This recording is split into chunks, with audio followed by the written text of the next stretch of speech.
Hello, Aquarius. Welcome to your reading. Welcome to Authentic Tarot. I pulled 5 cards for you. The first one is the Three of Wands.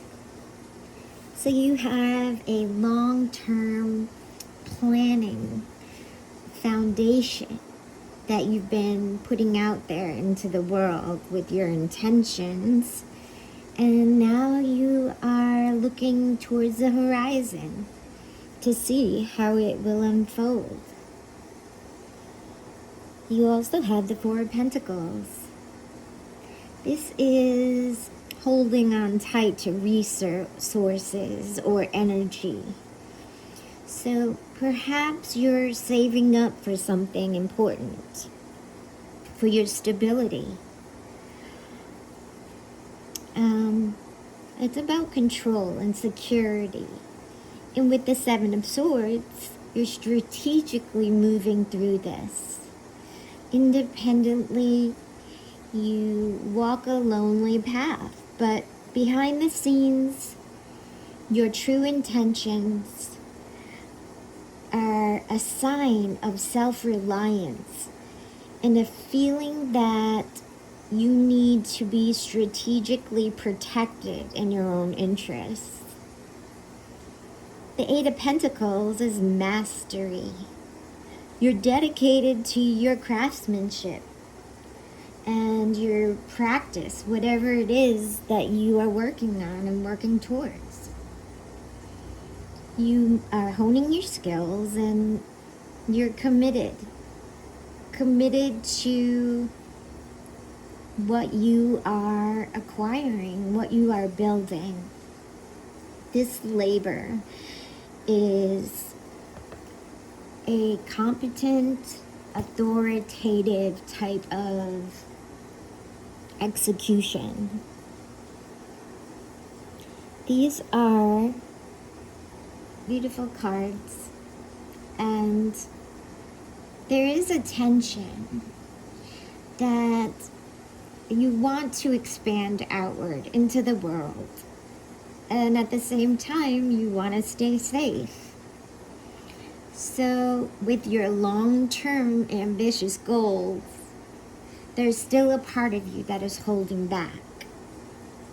Let's see what this is. What is it that's holding you back?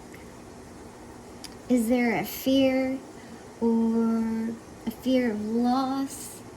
Something you're clinging on to? If you have wavering focus, it may be delaying your progress. You are anchoring yourself in your purpose, which is extremely important. Don't let confusion or denial be clouding your judgment.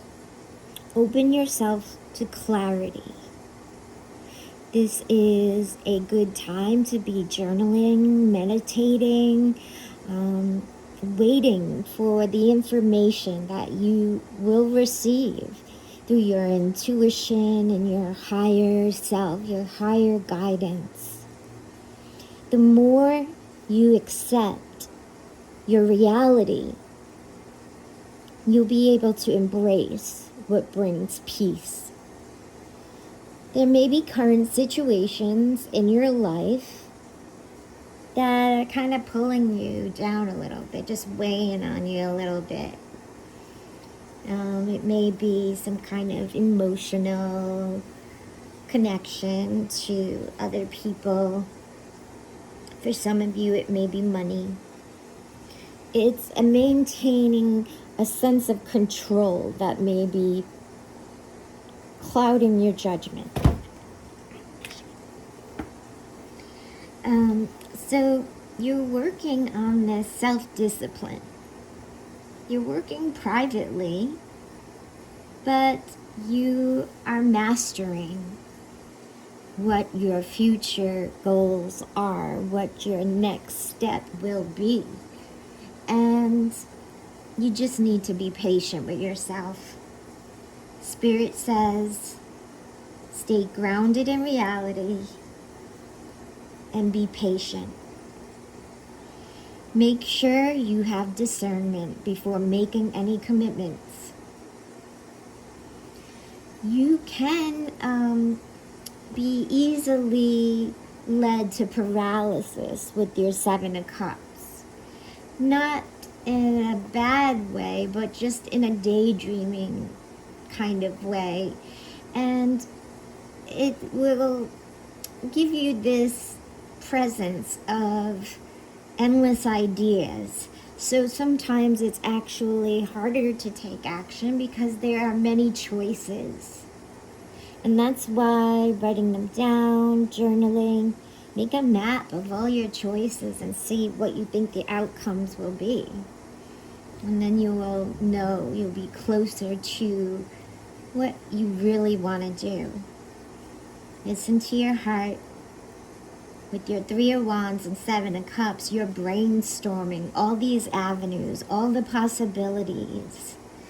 And there are fantasies to real opportunities. And this is where you need to filter them. You need to get a good look at what the reality is for your future and keep all your creative, fantastical ideas ready to go to executing whatever this dream is. Maybe it's writing a book. Maybe it's writing a children's book or comic book or drawing or music. There are some beautiful colors in your life I see that you would like to explore. Colors like perhaps you may be remodeling something or updating your wardrobe. Perhaps you don't have certain colors in your wardrobe that you really want to have.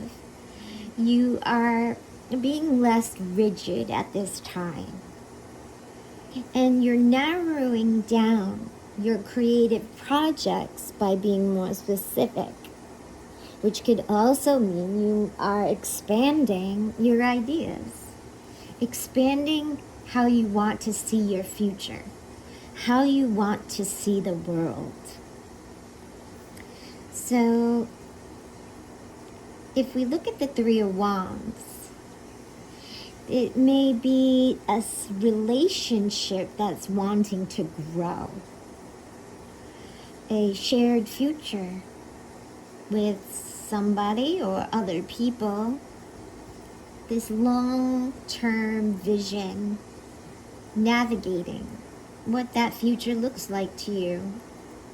And of course, there'll always be vulnerability, fears of being exposed or hurt, or, any kind of frequency that you have to navigate when you are committed with other people. So you have your creative world, and perhaps that is your own private project, and you're also expanding yourself, trying to show the world what your project is. You're protecting it with your independence, even if you are in a partnership. You're working through the small details. This is investing in a stronger, reliable connection. There's less wishful thinking and more clear thinking towards the potential, the possibilities of what your future can hold with these other people in your relationships. There might be mixed signals or missed singles. Oh my God, missed signals. Maybe for some of you, you are single and this resonates with you. But even if you're not, this is reinvesting in your relationship. A fantasy, maybe a falling in love, or maybe just a bond, developing your friendships. You know what they are for you. And you know now, as you get visions of who this person is or people are, this is what you need to listen to. You can navigate your future by understanding who these people are as well, not just yourself, right? And so this is a meaningful shared future. You are not overthinking. You are now trusting. Spirit says you can trust yourself to build step by step. Be honest with yourself. And instead of reacting, just use discernment before you react. And you will have more tangible, reliable communication, building day by day. So, by stepping out and immediately thinking or taking a step into the next result, you can map out your entire lifetime of the relationship you want today. This can be a little overwhelming, and not everything always goes exactly as planned. But if you allow yourself to be reliable and use discernment, allow yourself to be able to step outside the locked doors. You know what your boundaries are, and you know there will be friction, but you also know you will only take part in what it is you deserve. This is your reading, my friends. Please, if you have any questions, let me know in the comments. I love you, appreciate you. Thank you so much for liking the video and subscribing. And I can't wait to see you again. Have a great day. Peace, my friends.